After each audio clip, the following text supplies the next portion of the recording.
তওবা না করা। আজকে তওবা সম্বন্ধে কিছু কথা বলার চেষ্টা করছি।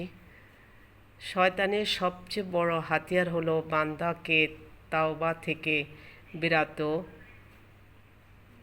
রাখা। তওবা না করে গুনাহের উপর টিকে থাকলে নেক মৃত্যুর সুযোগ সৃষ্টি হবে না। অপরদিকে রাসূল সাল্লাল্লাহু আলাইহি সাল্লাম বলেছেন যে তওবাকারী ব্যক্তির উদাহরণ হলো যার কোনো গুনাহ নেই। ইবনে মাজাহ।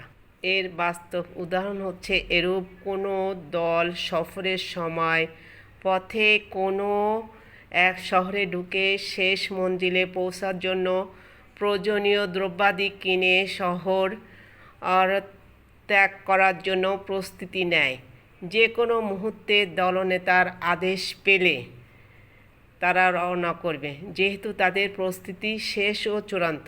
অপরদিকে যে ব্যক্তি তওবা করে না তার উদাহরণ হলো শহরে প্রবেশ করার পর শেষ মঞ্জিলের প্রয়োজনীয় দ্রব্যাদি সংগ্রহে বিলম্ব করে, আজ নয় কাল এভাবে প্রস্তুতি নেবে বলে অলসতা করে। হঠাৎ করে দলপতি কাফেলার আর রওনা হওয়ার কথা ঘোষণা করে, কিন্তু সাথে সম্বল নেই, অথচ আর দেরি করারও সময় নেই।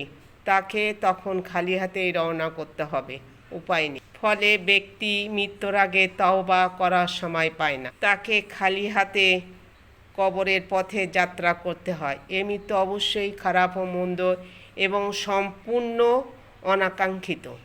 এ গুনাহগার বান্দা পরকালে আল্লাহকে বলবে, প্রভু তুমি আমাকে আবার দুনিয়ায় পাঠাও, আমি সেখানে গিয়ে তোমার ইবাদত করব ও তোমাকে সন্তুষ্ট করব।